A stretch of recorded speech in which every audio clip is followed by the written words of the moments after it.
Hi, this is Terrifying Bigfoot Encounter Audio Interview with Connelly from Encrypted Connections. The backdrop video for this is my hike in Yankee Springs Recreation Area in Barry County, Michigan on 10/11/22 of last year. Hang here a second. Hi, I'm here with Kyle Connelly from Encrypted Connections, and he's here today to tell us about a particularly scary encounter that he had once. Hi guys, Kyle Connelly, like Randy said, from Encrypted Connections. You can find the podcast on YouTube. We also have a Facebook group of the same name and an Instagram page, which I'm really terribly keeping up with. So if you go on there, there's 7 posts. But yeah, so my encounter, gosh, it was 1994. It was the summer. I don't know exactly what month. I think it was around June or July, I believe. I was 14 years old. I just turned 14 in April. My family and we didn't have a whole lot of money. We were just kind of, regular folks, and my dad was a blue-collar guy, and my mom didn't work. And so, camping was what we did for vacations. It's, reasonable as far as money goes, and we could get to some pretty cool places and Right. Mountains and campsites, by car. You didn't have to take a flight or anything like that, which would add to the price, obviously. And so, this particular time, we were going back to one of our old haunts in the Berkshires. That was where we went often. It was there, Vermont, New Hampshire. But the Berkshires kind of become the home away from home as far as this summertime trips went. This time, we chose to go to October Mountain, which is just one of the mountains in the area. And then our family friends came with us. They had their own camper, and, we just kind of followed each other up there. And Chris was his name. So it was him, his wife, and their young son, who was 9, I believe, at the time. And he planned the trip, basically, where we were going to go and what we were going to do when we got there, because he was a ex-Marine, and not just any Marine. He was some sort of special block of the Marine Corps. I don't know what it was called back then. I know now it's called MARSOC. It's the Marine Raiders Special Operations. Huh. And so I forget the name back then, but that's what it's called now. Pretty bad dudes. And so we leave it in his hands because he's trained in all this stuff. He's trained in wilderness survival. He's trained in reading maps, topographical maps, and where to find water and shelter and all that stuff. And also he was the one who was trained with weapons at that point, and he always carried his handgun on him and rifles and stuff, back at the camper, unless he was going out hunting or target shooting or something. So anyway, we get up to the area, and we follow him down this road. It was kind of off the beaten path. We didn't go to the campground. That's not what he liked to do. He liked to find a place that was near by the campground in case we needed to go over there for anything, but that was away from everybody, so that we could just do our own thing and find our own trails and all that stuff. And so that's what we did. And we pulled off in this turnaround area that was, right up against the wood line, and parked the campers back to back. And so the first night, after we got set up, we kind of made our little area right between the campers and where the woods started. The backside of that turnaround with our chairs and our coolers and our little grill and all that stuff, and fire pit. And then, so the first night we just hung out there. We put some music on, we cooked some food, and we noticed that we kept hearing something landing like in the dirt by us. It was this like thud over and over again. Not a really heavy thud, but just an audible thud. You could even feel it in your feet if it landed close enough to you, whatever it was. And this continued to happen over and over again. Good handful of times anyway, 5 or 6 times maybe, if I had to guess. And so they ended up kind of just brushing it off, like acorns are falling from the tree, or must be a bird up there that's dropping stuff or something. Right, but you're far enough away from all the other campers too, right? Oh yeah, we weren't anywhere near anybody, man. Even if you were to hike directly through the woods to where the campsite was, it would have taken you, oh gosh, I don't even know how long, but it wouldn't have been an easy hike either. That's the other thing. So yeah, no, nobody could have thrown anything at us where we were. And so yeah, they just kind of brushed it off. Bird, squirrel, acorn, pine cone, whatever. And we went about our business and went into the campers that night and went to bed, none the wiser. So the next day, the day comes and goes. It's getting to be about sunset now. During the day, we did a few things, nothing in the woods. We kind of walked down that road a bit and tossed a football for a while, that kind of stuff. And then I forget what else we did. It was something that the women wanted to do, and I don't remember exactly what that was, but that doesn't matter. So yeah, it doesn't matter. That's really not any. There wasn't any bodies of water around there, or creek or anything like that. Oh yeah. There was creeks. There was lakes. Pretty close by, I believe the lake was. I forget, man. I was 14, so for me, like, I only knew my immediate surroundings at that point. You know what I mean? Yeah. And I have not gone back there since. I've never been back. Huh. But yeah, there was bodies of water around for sure. And one of those was a creek that we were going to go to that had a small like waterfall area when we decided to make our hike into the woods. So the next night, the same thing starts happening when we're eating and playing music. Stuff starts kind of hitting the ground near us, thud, thud, thud. And then at this point,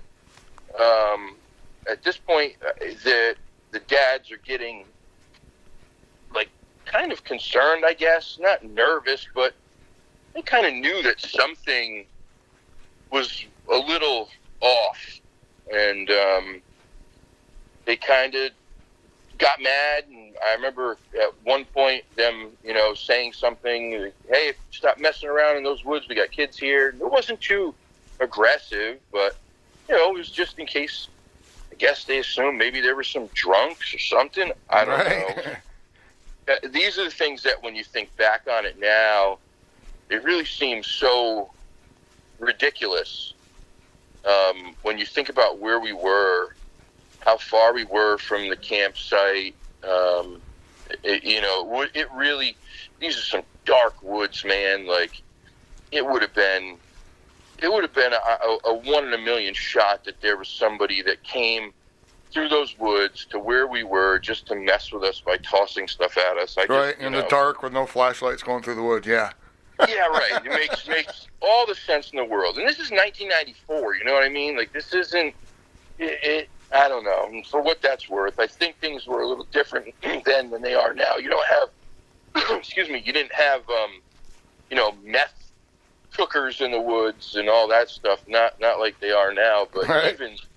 Even so, this area, you wouldn't have had them because this was a touristy area. the mountains were areas that people came to take pictures and bring their families and all that stuff. So, so anyway, this keeps happening, and then I guess at some point, someone saw that it was a rock that landed nearby, and that was what sparked the dads to get up and say something. And the moms are kind of getting a little nervous, like what's going on? Who's doing this?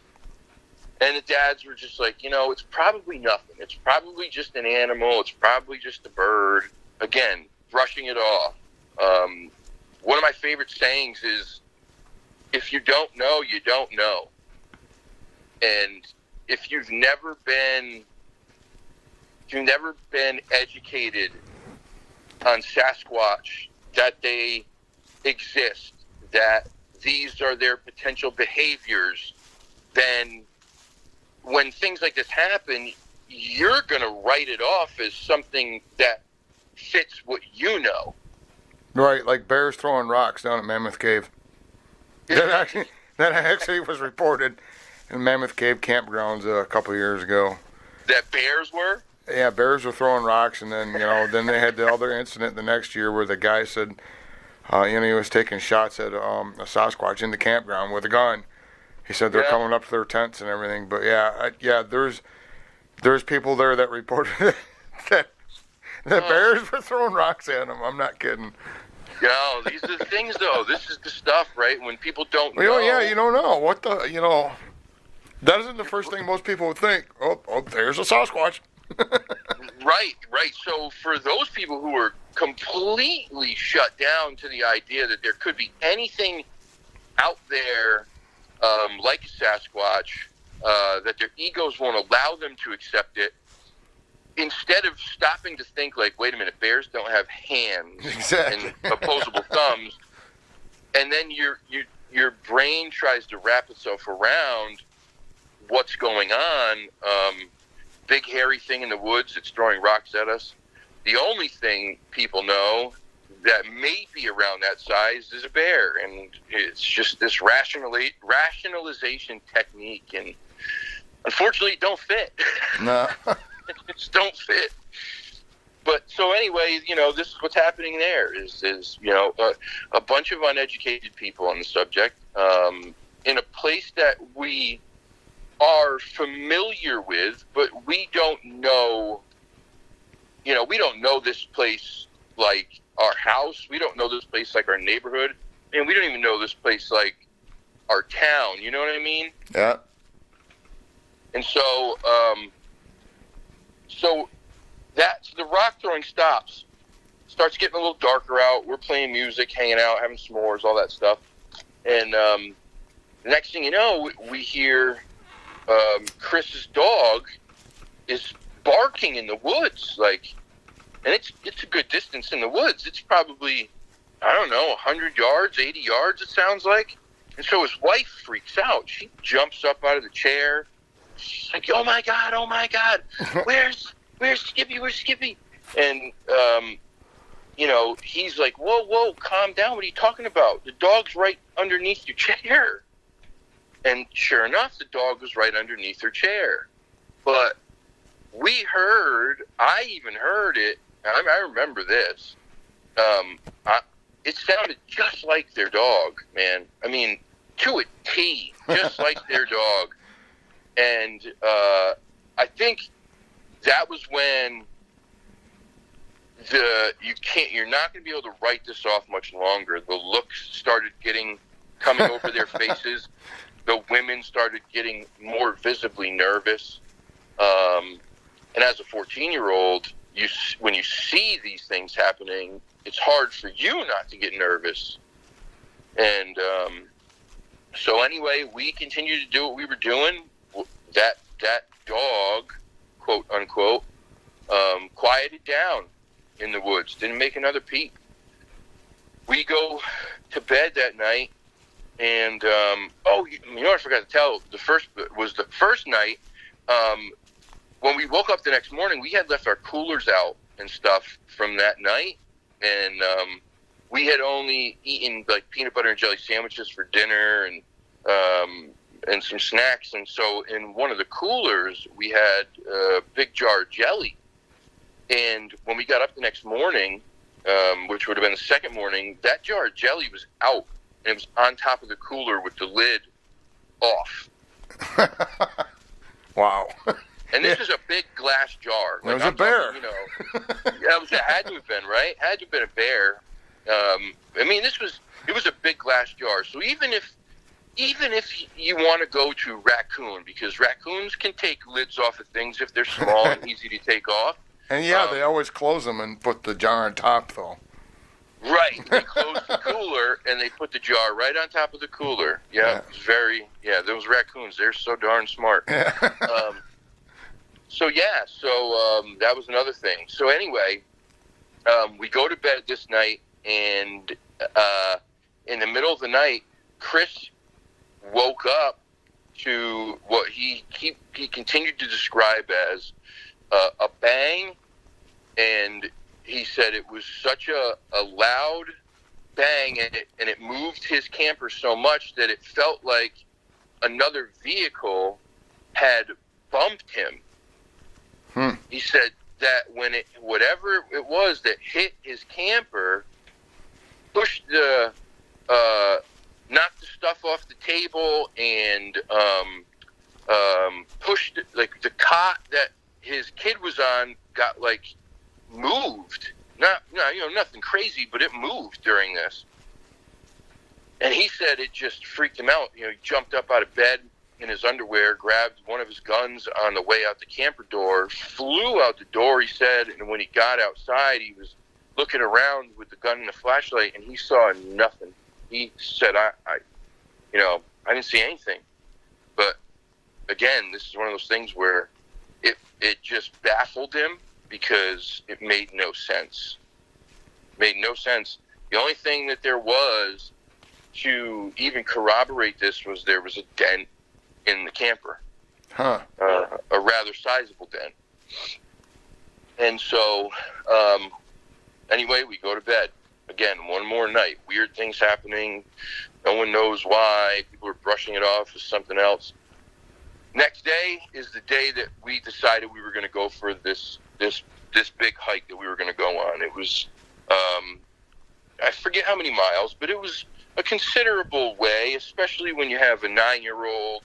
At 14, I was good. Like, I knew I could do it. I was athletic back then. It was before I got fat and old and bad knees and ankles and all that stuff.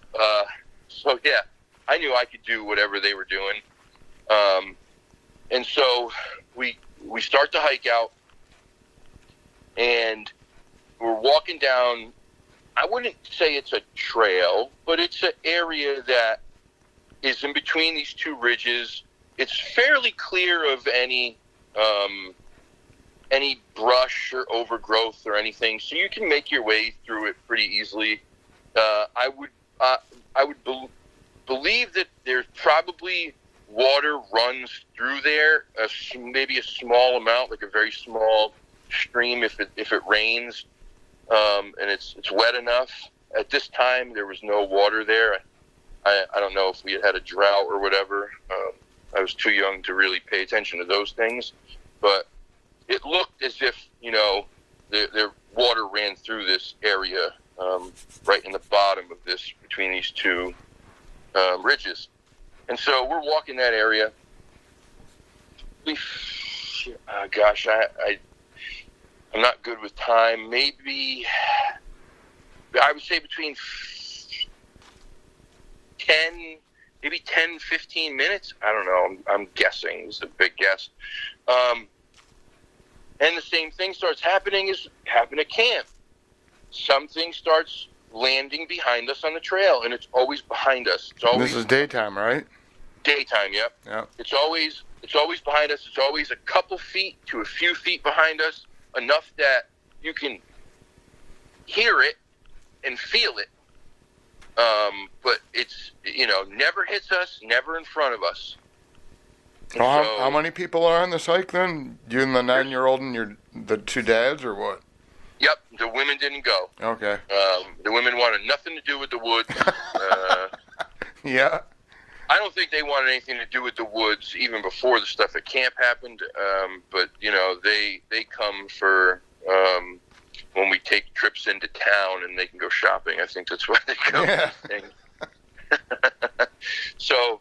Yeah. So rocks keep coming and landing near us. Like I said, always behind us, always a couple to a few feet. And you can hear them coming through the trees this time. You can hear that, like, Yep. where hitting the leaves. It has a trajectory to it. And the dads are, you know, they're getting mad, and they're letting it be known now because it's just us guys. They're pretty upset. And so it goes on for a little bit. Then Chris, you know, opens up his mouth and screams, you know, you better knock it off. You don't quit this, you know, S-H-I-T. Yeah. I got this gun. I got these kids here, and I'll protect them with everything I got, God damn it. And so, you know, that was it for a couple seconds. And then another rock comes. Chris points the gun in the air and fires. And at that moment, that whole ridgeline lit up, man. I mean, like, it was like nothing I've ever heard still to this day. Like, nothing. Like, there's nothing that even comes close to the noise. I know exactly where you come from, brother. I heard that Sasquatch in the barn when I was a kid, and when it beat its chest, it made, all I can describe it is, and I've never heard anything recorded like it, just some massive ape jungle sound thing. I just freaked out. I never heard anything like it. I mean, so that's what you heard? They all went vocal? No, this isn't even the vocals yet. The vocals come later. Oh, okay. This is whatever it was, or whatever happened. Things started moving up there, and I'm talking about, like, violently. The trees started snapping. Branches are being broken off, and they sound like gunshots, man. It's big branches. Crack. And you guys are ignoring this? What's that? Were you guys ignoring this? No, absolutely not. Now, because like I said, he fired the gun. Oh, That's yeah. what triggered this to happen. So now, I mean, when it first started, we all kind of stood there frozen, like, what in God's name is this? It sounds like there's a semi-truck driving through the woods up at the top of this ridge, which obviously is not possible. There's really no way to write this off at all anymore, because we're familiar enough with the woods to know that there ain't any deer out there big enough to make the noise that this is making. Not only that, you could tell whatever it was only one, because you could hear and feel the footsteps of the one thing. You could feel them reverberate down the side of that ridge and into the ground below your feet. Now, I'm not saying it was like somebody was standing next to you in Grandma's kitchen and stomping their feet, but it was still enough. There was enough weight and enough motion that you could feel it. Yeah. Which was really pretty terrifying. And so we start moving. Well, go ahead. I'm sorry.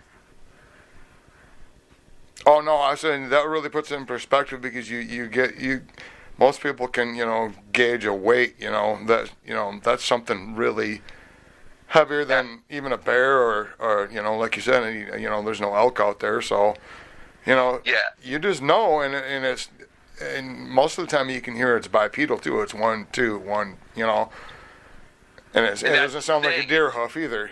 No, not at all.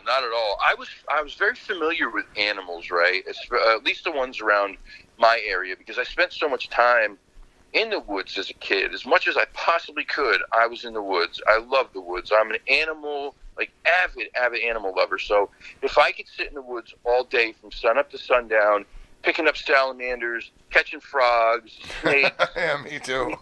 You know, the occasional bird. I'd even stir up flying giant squirrels from their nests and catch them in my hat. Yeah. And that never went over well. Those things bite like hell. And they're fast. Fast, super fast. But, my point is that I loved animals. And so, like, my head was buried in animal books when I was a kid. I watched, what was the name of that one show? Was it Wild Kingdom? Wild Kingdom, that's the one. Yeah. Yep, that's the one. Yep. And so I was familiar with animals, enough to know what was going on up there. Was not on 4 legs. It was on 2 feet like we were.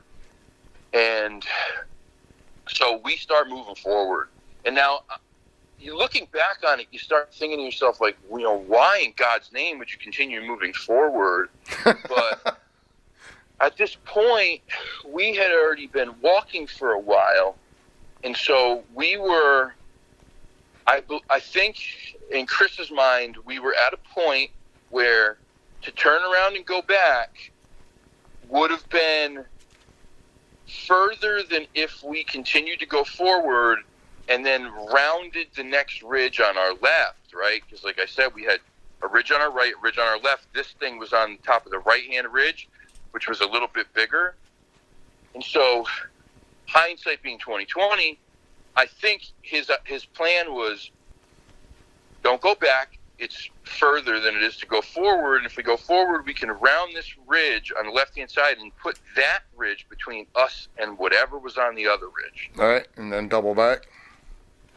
What's that? And then double back on behind the other ridge. Right. Yep. Double back on the other side. At least then you have a buffer, right? Yep.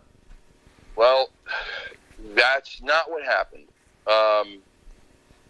So we continue moving forward. That loud, violent noise, the trees swaying and all that was going on for a little while, and then it ended right as probably,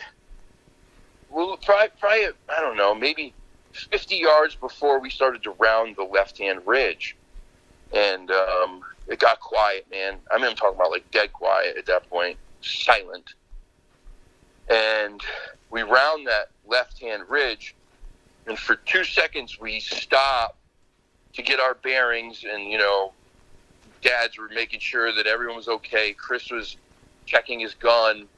And when you round that ridge, that one on the right continues going straight for a little while, and then that one starts to slope down too.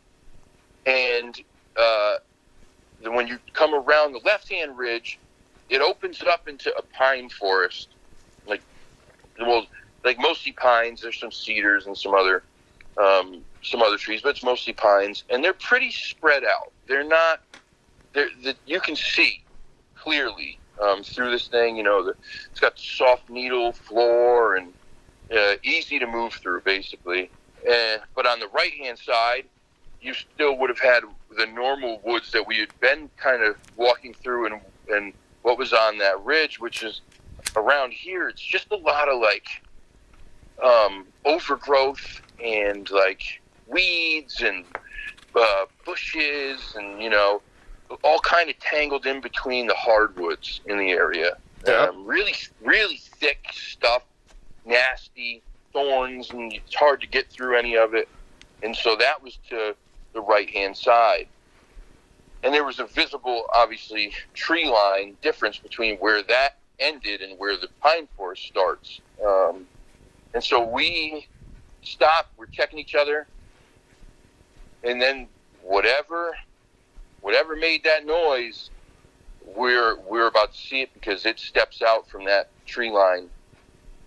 And in 2 steps, I don't know how much ground it covered, but it was quite a bit, man, because it took 2 steps, and then it was behind one of the pine trees that had a V in it. It split.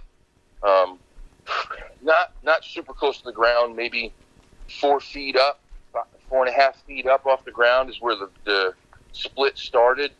Maybe, between 3 and 4.5 feet, I would say. And this thing stepped behind there, and so you could see between that split, that's where he was, and he's staring right at us. I mean, this is eye contact, I don't know, man, it was terrifying. And so he starts swaying back and forth. He had his hand out. There was another hardwood to his right of that tree, not far, maybe a foot or two. And he had his arm outstretched and his hand around that hardwood. The hardwood was probably 8 inches around, something like that, 10 inches, I don't know, close to it anyway. And his hand encompassed that whole trunk of that tree to the point that the fingers coming around were almost touching again.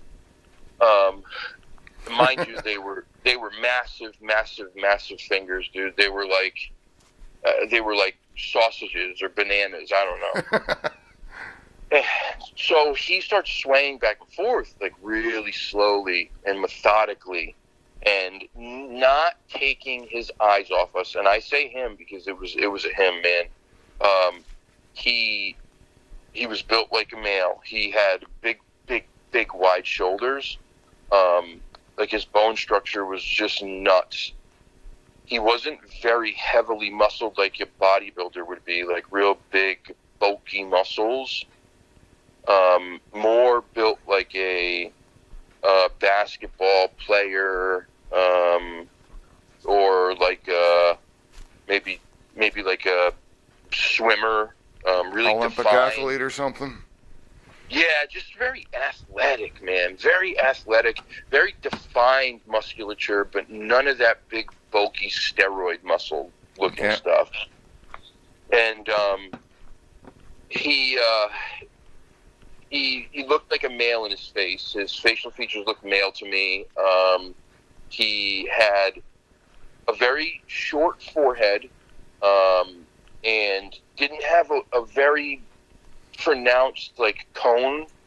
It was almost as if there was just a little bit of a ridge that went down the center of the scalp, like where the skull connected in the middle. It was just a little ridge, and I almost think it was more the hair creating that look than it was the actual skull. I think the head was more round than it was conical. Very, very, very pronounced brow ridge, deep set eyes. They were almond shaped, and if there were any whites in them, I couldn't see them. Did he have black skin, or is he one of the lighter skin ones? He was like man, I kind of described it like a tannish gray. Okay, yeah. Tannish gray. And his eyes were either dark brown or black. Hard to tell exactly because I wasn't close enough to see. Yeah. Yeah, not like I wanted to be. He had a wide nostrils, but there was like almost a slight point to the nose, just very slight, because the nose was mostly flat. Hard to describe, like not the tip of the nose, like the bridge of the nose had like almost like a, I don't know, like a Native American type of nose. Like this is the only way I can describe is like very Native American features, high cheekbones, very pronounced, real strong jawline, and then not much in the way of an upper lip. There was a little bit of the bottom lip. Hair came down to the cheeks and then headed up towards where the upper lip was, but stopped before it created a mustache. And so it was not, I wouldn't say it was really thick hair. It was very wispy, like baby hair. Like any movement in the hair on his body moved with him. It just kind of like flopped and flowed, and not super long on the longest parts, which would have been like around the shoulders, forearms and calves. I would say it was 4 inches, 5 inches long. The rest probably would have been between 2 and 3 inches, depending on where you're talking about. You could see through the hair on the chest and the stomach. You could see. So the other part of this is that where he was standing in that tree, his genitalia was visible. Well, that's kind of a dead giveaway. Yeah, right. Yeah, yeah, right. So, and he was clearly erect, which now I know is not singular with a sexual thing when it comes to great apes. It's also a sign of dominance, aggression, and just being excited, like a regular kind of excitement type of thing. Or unless you interrupted him from doing something. Or unless I interrupted him, or unless he thought, young, pretty Kyle, I was pretty handsome back then, anyway. But no, I'm just kidding. So he didn't move past that area. He just stayed behind that tree and watched you, or what? So this goes on for like a few minutes. This whole deal. So he's staying behind this tree. He's watching us. He's rocking back and forth as we're getting a look at him. Right. All of these details didn't happen in the first 30 seconds. I got this view over the course of the next couple minutes. So he's doing that rocking thing. He's holding that tree off to his right. He curls his lips inward, and he shows his teeth, just like a horse, man. You ever see a horse do it? Yeah, just like a horse. Shows his teeth. They're closed together, not like he's gritting them together, but they're just closed. And after he does that, he sticks his tongue out of his mouth, and then he tilts his head back into the air like a couple times, 2-3 times maybe. And then he's shaking this tree now, right? That tree that's to his right-hand side. He's shaking this thing. And as he continues to shake it, it gets more and more violent.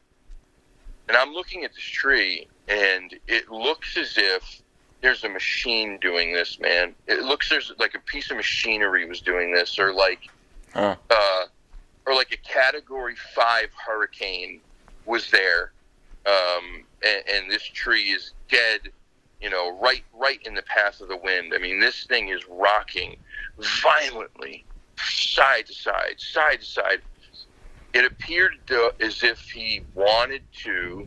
He could have at any point given it a good tug or snap and just broken it right off, man. The power was just, it really was, it's like, you can't even fathom it.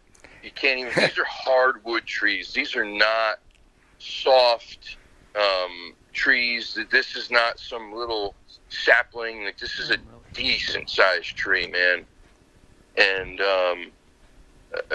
over the years, I've tried many times to go to much smaller trees and do what he did, and there's just no coming close. And I believe, I'm not an arborist, I don't know. I mean, I could be standing in front of an elm tree and I'd tell you it was an oak. I don't know. Right. And what color was his tongue? His tongue was red, pink. I don't remember. Oh, clearly. It was a lighter color. It wasn't like not red. I would say like a. Well, the juvenile Sasquatch I was around had a black tongue, and they had the gums were kind of like a dog that has like the pink and with the black, kind of speckled all over the place. Yeah, well, so his gums were more were a little more colored like that, like darker color, lighter color. The tongue, man, I don't remember exactly. I've seen them a couple of times, just even recently, and they're just, they put Gene Simmons to shame. I mean, they're just like really long black tongues, and it's just like, you'll never forget it when you see it. You're just like, black, really? Okay. Yeah. Oh my God. Yeah, see, I don't remember that part. You know, there's parts of it that are very clear. There's other parts that, like, I've tried to piece together throughout the years, and, like, close my eyes and think back, but some things I don't remember certain details, as well as others. I don't remember a black tongue. Well, they might have different color tongues. They're, I mean, I don't mean to sound nuts or nothing, but I've seen them in so many different skin tones and hair colors, and that would definitely, probably be true with, the rest of their gums and tongue and whatnot, because I've seen some that are as pale as white people, an average white person. Right. And I've seen them with gorilla black skin and anywhere in between. And, I mean, even facial features and nose sizes. There's one, I've got a picture of one, I think I showed you the video one time, and it's got a really narrow Michael Jackson looking nose. But it's a real young one, but some of them look like cartoon characters with giant bulbous noses, look like big trolls. They all look different, but those are pretty much... all I get to see is their face, peeking out of some... Right. Well, anyway, I'll let you get back to your encounter. No, you're good, man. It's good. I wish I... So one of the things that we've discussed that we're probably going to do at some point is regression therapy. Oh, yeah. Is to go under the hypnosis and then do regression therapy to pick out some of these details that have become fuzzy over time, right? The things that I don't remember so well. Right, and every time you say that word of hypnosis, I cringe. So. Oh, I know. Jeez, I'm sorry, man. I'm sorry. That's all right. But yeah, I mean, this, hopefully, I mean, it'd be with somebody that I trust, obviously. And you have to, or they're going to, what's your social security number? Yeah, that, or I come out of there not remembering anything. Right. Exactly. But so that was one of the things that we talked about maybe doing with somebody that we're familiar with that does that type of stuff, and have people in the room too that you can trust 100%. Just to get some of those details that I don't remember. There could be stuff that's really important that I just I don't remember at all. I mean, this was 30 years ago. Like, it was a long time ago. Yeah. It was really traumatic, and when it took a very, very long time to piece together the stuff that I remember now. Like, it took effort. I know exactly what you're talking about, brother. I know you do. And I draw a lot of this stuff, but I can't draw that one for you. Right. Yeah. To make this Bigfoot with a big boner trying to,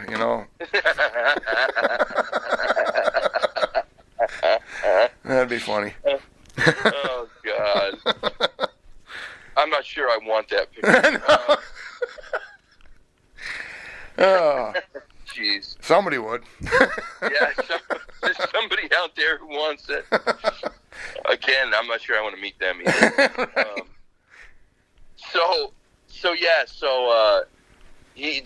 Just the power was just really like, and I know because you spoke about this, like, even at such a young age, when you finally saw Mike swing in the barn or climb, it was like, whoa, like, yep, this is nuts, I can't. Even their speed, when you see them run, it's almost like a cartoon. Like you said, yes, it's like something you think a superhero would do, like in one of these movies, you're like, really? It's like it's shot out of a gun. No exaggeration. I can't even say 100% like that's what it was that I saw, because I didn't see this guy run at all.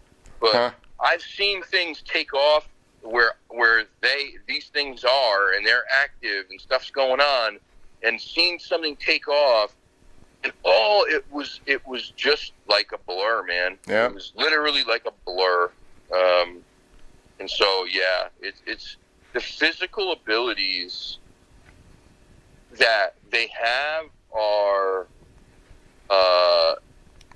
Hard to describe and hard to imagine because, we can't fathom that, No, and I think that's a big reason why people have such a hard time when they see one, because we're not educated on these things that much. That's why people go immediately to bear, because that's all they know that could be that size, shape, color in the woods. All right. Now, never mind if they were to ever see one of them do something, physical, climb a tree or leap. God knows how far they can leap. I mean,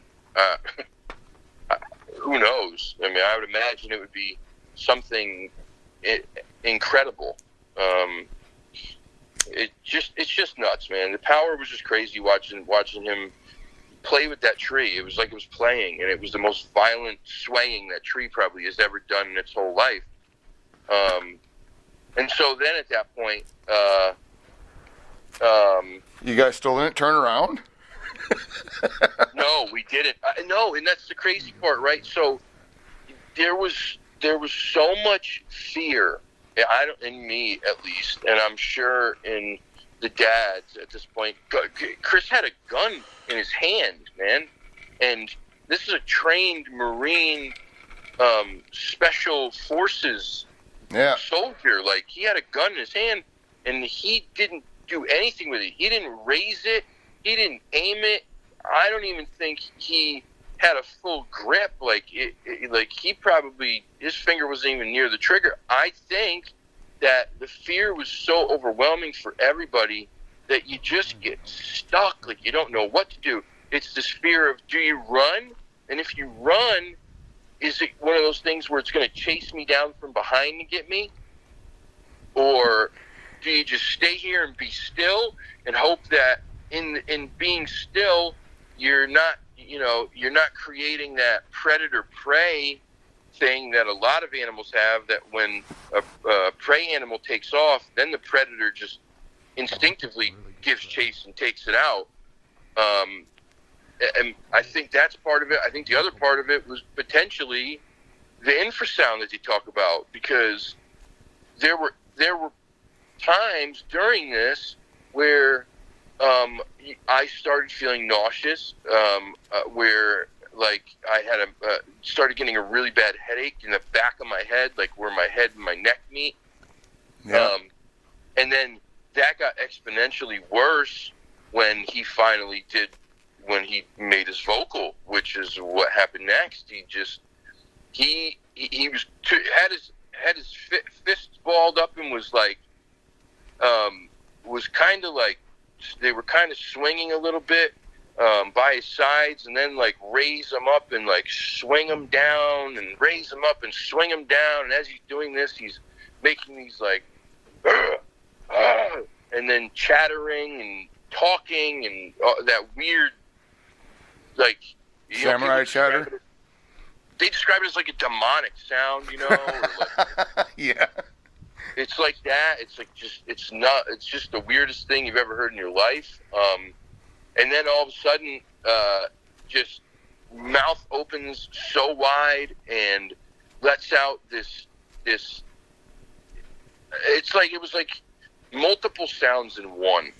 Yeah, I know. That's really hard to explain. Especially people that, maybe just get a sighting of one going across the road, or have never even seen one yet. And this is, go ahead. That's incredible so far. Yeah, it's like there's like a high pitched screech kind of, and then there's that real guttural rolling, gargling, like a crocodile or a saltwater crocodile. Have you ever heard one of those things growl? Yeah, when they use the infrasound, when they what is that called? Kind of escapes me for a second there. Yeah, but you can feel that reverberate in your chest too. It has all that bass in it. Absolutely you can. Yeah, absolutely you can. And that's what this was like. But it was like that times 100, man. It was the deepest, most guttural growl I've ever heard. Yeah. All coupled with that weird, like, kind of high-pitched noise, and then a howl at the same time.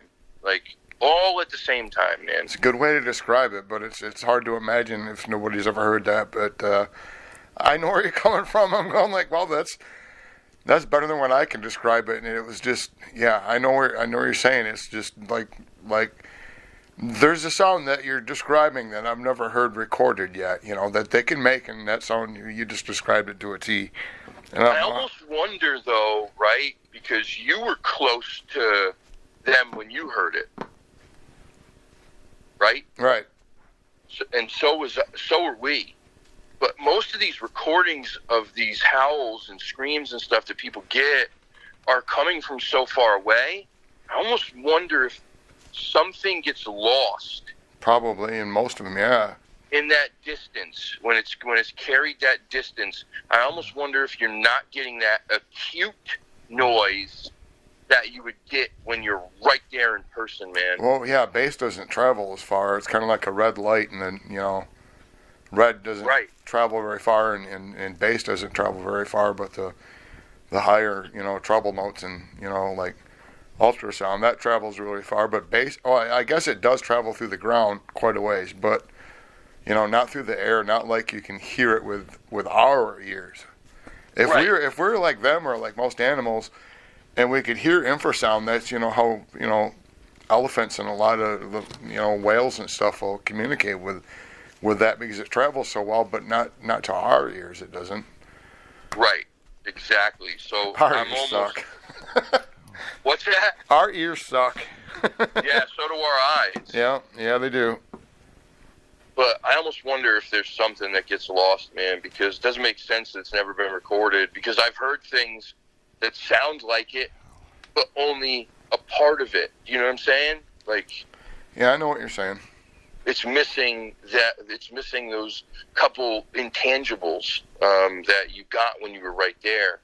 But anyway, he lets out this giant roar thing, and that's when, like, that was when. So Chris's son has been crying this whole time. He's 9 years old. Like, this is terrifying for all of us. Imagine a 9-year-old. I thought for sure, like, that we were all dying. I mean, that was what I thought. I thought for sure we're not walking away today. We're dead. Every one of us is not making it out of here. And I kept wondering to myself, what's taking this thing so long to do whatever it's going to do. It's like you almost get to this point where the fear manifests itself into like an anger, like, just do it already. Just do it. Whatever you're going to do it, because you felt like in that moment, like, it's coming. I know it's coming, It's a monster in front of me. There's a giant monster that's, probably 9 feet tall. If I had to guess, I would say every bit of 1,000 pounds. Every bit. Every bit, man. And that's the thing, I think, like, when I describe him, this being, to people, I tell them, like, they didn't have this big, bulky, balloony muscles, but the muscles that he had were so dense looking. Defined, they looked like, layered. They looked so hard, man. It was almost as if he was flexing the whole time, but he wasn't. Even when his arms were down at his sides, they looked the same. Again, so back to what I want to describe him a little more, just so people get a full idea. His arms were long, like wicked long. I know people say this all the time, but there's a reason that these things, I guess, look all very similar. His arms hung down to about his knees. His hands ended about his knees, maybe even a little longer. Not much, but maybe even a little longer. What I found strange was I really thought that the legs looked like they were too short. Like, that's usually because they don't stand straight up, and that, you know, when they're hunched over, their legs or their arms are going to appear to be longer, and plus their legs don't lock. They don't lock their knees. Their legs are always kind of bent, so they, I don't know, stand like a cartoon hillbilly or something. I don't know. It's just very strange looking, you know. It was just looked off to me. Yeah. Then the two muscle groups on this being that I remember the most were his calf muscles. They looked like somebody took a block of cement and just shoved it underneath the flesh, man. Like, it was so big and so wide. Looking from the front, you could see the calf muscle poking out on both sides. You know, whereas, like, if you look at a lot of people when you're facing them from the front, you'll see like a little bit of the calf muscle on the inside, right, of the leg. This thing was sticking out on the inside and the outside, and I'm talking about, like, sticking out, man, inches on both sides. And the muscle on top of the forearm where it meets the elbow, like the muscle you get when you swing a hammer often. You know which one I'm talking about? Yeah, on the other side of your forearm. Yeah, that one that connects right to, like, the elbow there. Yeah. That thing was massive. It was so big. His forearms were bigger than his biceps. At least it looked like it to me. You're describing a hairy Popeye.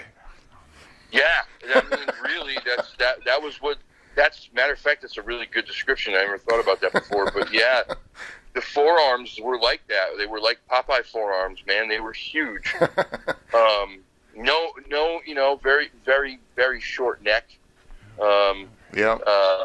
Very round shoulders. Not, like I said, not bulky, but they were very round and pronounced. Super wide shoulders, man. God, he looked like he was he at my size now. I'm about 6'2", 6'3", 285. I have a pretty broad shoulders. I don't know if it would be much to say that he was 2 of me, easy across the shoulders, maybe 1.5, 2, something like that, man. I mean, it was just. That's how their chest cavities are so big, and their muscle around their chest is how they're, you know, able to do such vocals, and we can't even come close. No. It's impossible. It's so impossible to describe to somebody, like, just how big and massive. Yeah, I know. People say that about my drawings. Why do you draw these little? You know, they're all muscly and everything. It's like, wait till you see one. Yeah, it's nuts, man. Make Arnold Schwarzenegger cry. Go, I wish I looked like that. Yeah, it's crazy. You just, like I said, you can't describe it to somebody. It doesn't fit in our category, in our brain of what real is. Yep. And you know, if you don't have a basis to go off of, for most people, if there's no basis in reality to go off of, you can describe it till you're blue in the face, and no one's going to be able to really wrap their head around what you're describing. Yeah. I know if somebody came to me and tried to explain it, prior to this, there's just no way that I would ever imagine in my mind what we saw that day. So you said you didn't turn back then? You just went around him? Did he retreat? So this is what happened.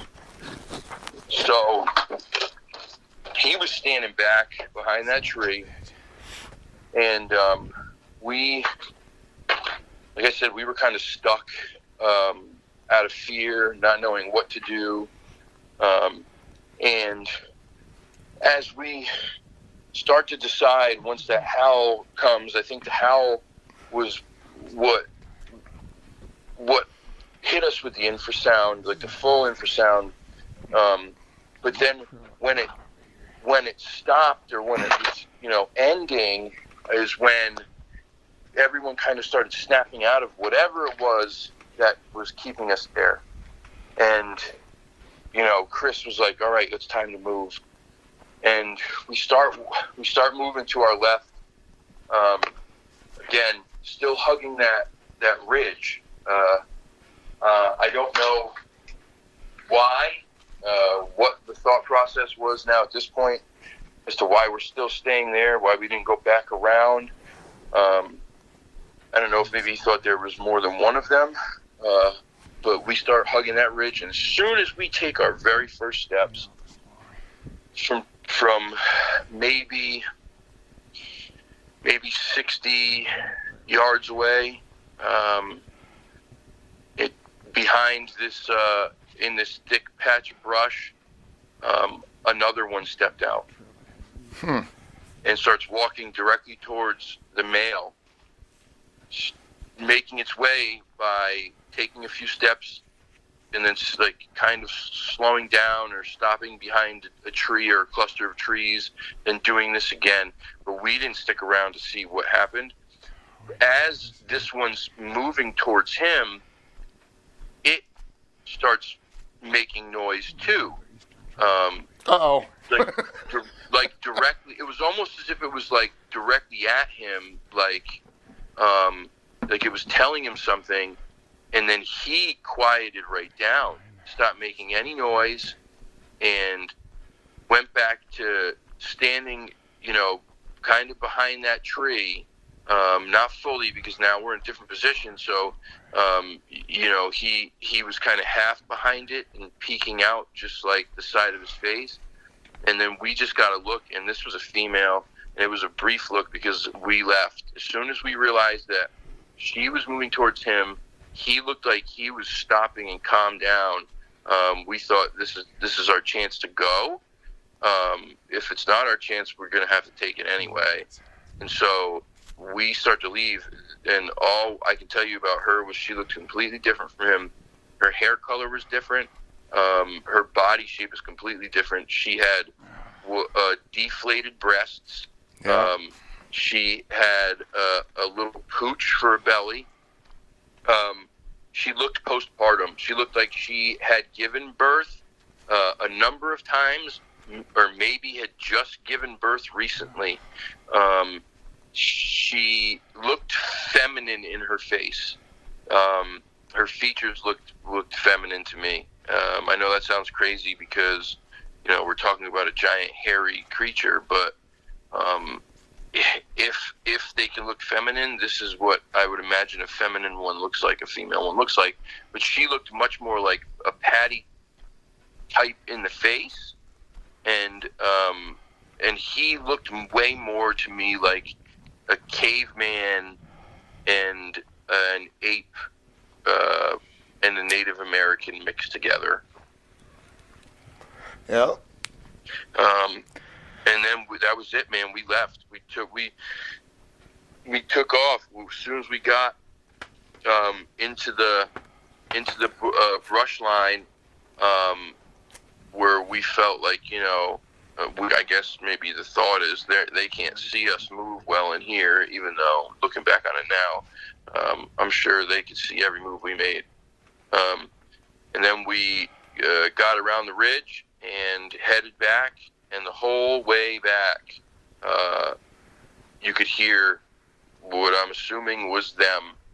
It probably stopped 100 yards before we got to our campers, but it sounded as if they were following us out, and it wasn't just following us, it was like a tactical maneuver. Parallel on you. What's that? Paralleling you. Yeah, it was like they were hurting us, man. It was like, and I swear to God, and I wasn't just two of them. I don't think. I think there was more than two. It could have been just two. It could have been just the way things sounded. But no, there's usually a family, pack of them. I've seen large numbers of them up north. I've heard about people having very large numbers of them in a area. That's crazy, man. But yeah, however many of them it was, they escorted us out of there until they knew that we were gone out of the woods. And took a very long time to get back in the woods. I was going to ask you that. Years and years and years, 20 plus years, man. And during that time, in the beginning, I didn't want to watch monster movies. I didn't want to do nothing like that. Like, I wanted to be the furthest away from monster, anything that I could. But then, you start wanting to understand, like, what happened, especially when you have a dad like I have, or like Chris is, where these guys are very, very old school. Even though it happened to all of us right then and there, you don't talk about that. We don't know what we saw. That was basically what the conversation was for a very long time. Huh. That changed over the years, I think, with a lot of things. Time passes and life starts to become, your people's mortality becomes more real, and you get to a point where you don't care about what other people think anymore as much. And so I think that's what happened to, like, my dad and Chris, where it just got to the point where they weren't concerned with whatever anyone else may think about this, because it happened, and they didn't want to carry it with them for the rest of their lives. They're not getting any younger, and so it finally ended up being discussed and admitted that whatever we saw, it wasn't human, it wasn't fair, and it was crazy. It was basically the gist of that conversation. But as I got older and I started wanting to know more, I would watch every documentary or TV show that there were on monsters, on aliens, on whatever. And I remember the one that, like, really got me was a documentary. It was called Bigfootville. And Bigfootville? Bigfootville. Yeah. Oh, Bigfootville. Oh. Yeah, Bigfootville.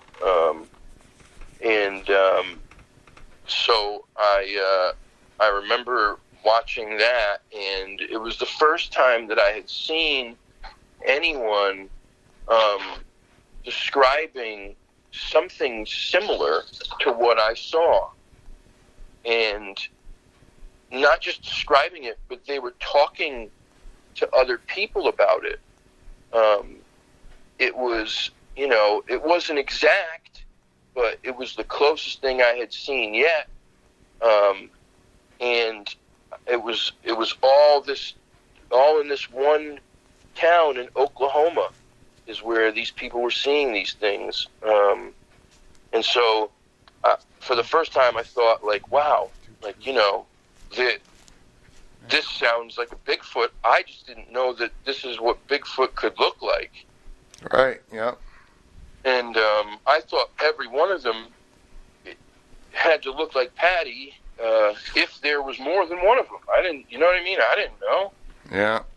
Thought maybe there was just a couple out in the Pacific Northwest, And so that was the one documentary that really made an impact, and I I started to feel a little better about myself and about what happened, and then I really started looking into it and seeking out books and articles, and anytime there was a TV show on about Bigfoot, I'd watch it, and so then you had YouTube that started, and man, did that change the game. It was like, now I can go here to this one place, and there's a whole bunch of different documentaries, and there's a whole bunch of different people who are researching it and stuff, and really got just so much information from YouTube. And then I started going back in the woods, man, and doing my own research. And, well, I don't know. I use the word research lightly, because I think research, investigation, investigating, yeah, investigating, and here we are now. I got this YouTube channel, and now I'm talking about it, and it's not even doesn't bother me at all anymore, man. It really doesn't bother me. Well, it's an awesome encounter. Just remember, he got out of there unharmed, and if you ever, get close to him again, just remember that. They're not going to, it was probably had to do with, somebody shooting the gun and them having babies around or something, and that got him mad. But, they usually just, let you know they're there. And once you obviously know what to pay attention to now. I mean, you were getting signs all along the way, so.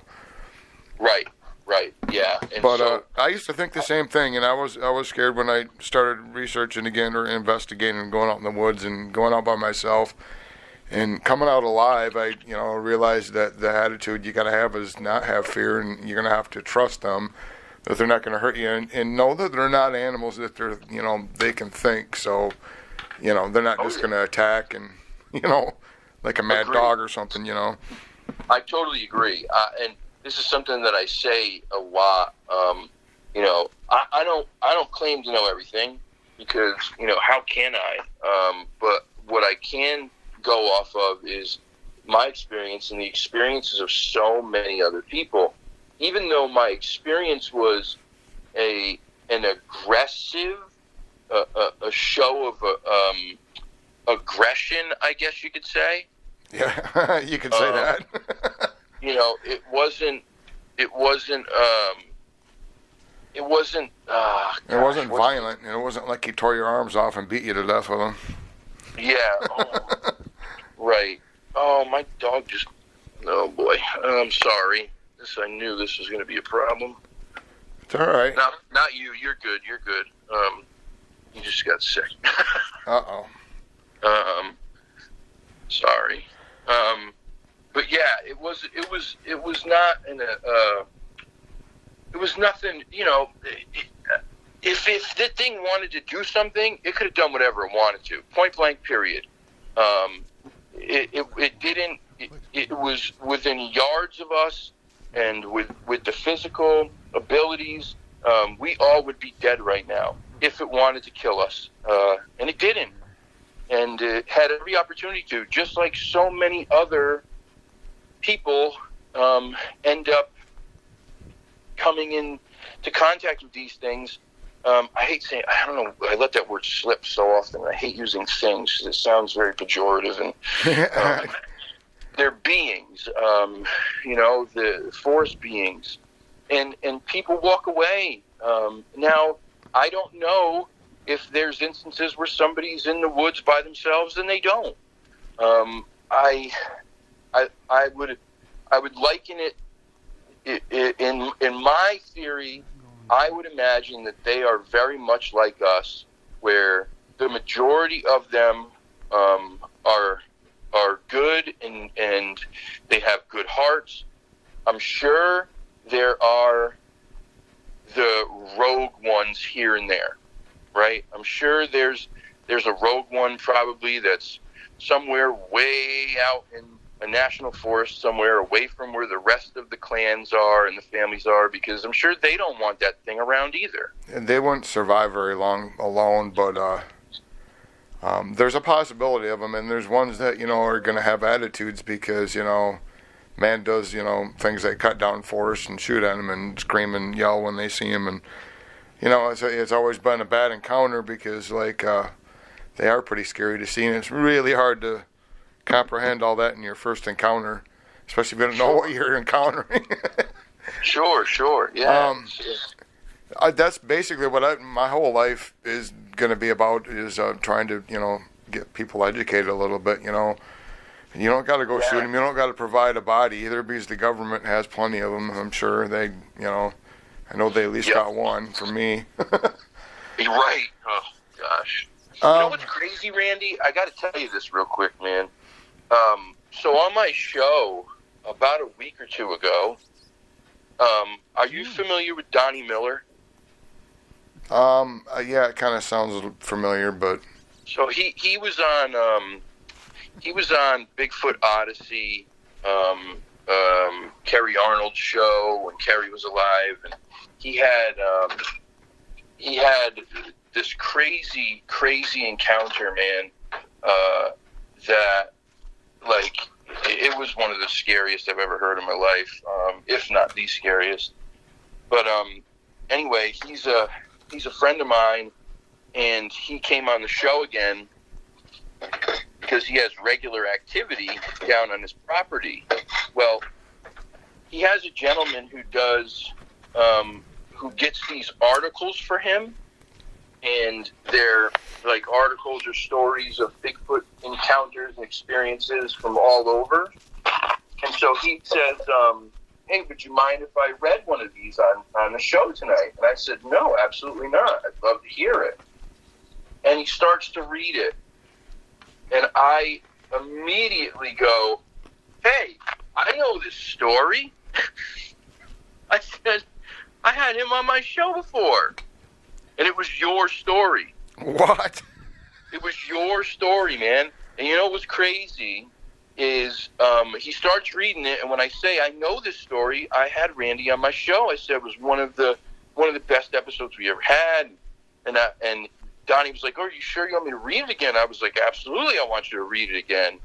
And so I asked the chat, and they all said the same thing. They were like, "Oh my God, I want to hear it again. It was one of the best stories." Obviously, people were like, it was one of the saddest things I've ever heard. But I just, you know, people, your encountering your experience really resonates with people, and I just, you know, I wanted you to know that even after having you on the show, and 90% of the people in that chat have heard your experience before, they wanted to hear it again. Oh yeah, I can't wait till I get this art done. I'm gonna do a video with all the art and the story and chapters. But you got something, brother. I understand why you were feeling the way you were feeling about, you know, YouTube and all that. But I can't say that I wasn't, you know, I was a little disappointed, because I just think that what you went through and what you know is so important for other people to know, man. And you know, I hope you know that. Yeah, I hope it's important. I hope people can learn something. That's all I want. I'm not in it for me. You know, that little Sasquatch, you know, back then I thought he was, you know, trying to attack me, or I didn't know, you know, I was trying to figure out, I actually thought he was a baboon for a second. But, you know, at that time when he beat his chest, and I finally realized he wasn't an orangutan. But, you know, he really thought he was trying to save me from my dad, you know. He didn't see me fall, and you know, he died trying to save me. At least that's what he thought. And, you know, I just want to show people that, you know, that side of Sasquatch, you know, they're not, you know, cannibalistic, you know, I don't know if those stories are true way back then or not, you know, the Native Americans telling about that, but, you know, that I've been around them a lot, and I haven't gotten eaten yet, but. Well, I think that back then too, if those stories are true, just like anything else,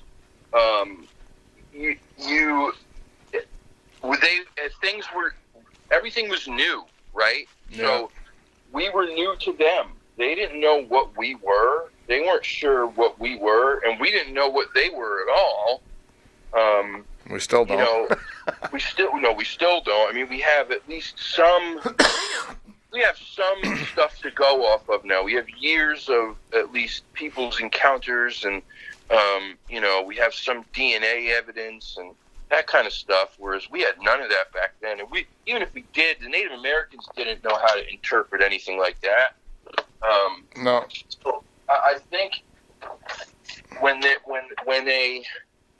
any society, doesn't matter what it is, when any society is new, whether it be a chimpanzee society, humans, dogs, whatever, whenever anything is new, they're going to be a bit more, what's the word? Conflict? Primitive. You know what I mean? They're going to be a bit more primitive. Right. They're probably going to be a bit more violent. So it's possible that at some point there may have been cannibalistic ones. But you know, with time, every society gets better, and it could be what happened to them, or maybe it was just one subspecies. Who knows? This is all theory again. I don't know. I could ramble on about this all day. Right. Well, thanks a lot for letting me do the interview, man. Appreciate it. Thank you for having me on. Thank you. I'm good. I hope I didn't screw up with the dog and the cars in the background. No, that's all right, man. I appreciate you calling. I know how much chaos you're going through lately, so. Well, thank you very much, Randy. I appreciate you, buddy. And, let me know when you get the book together. I'd love to get a copy. All right, I'm working on it. I'll let you go here on the recorder part, and you take care. You too, brother.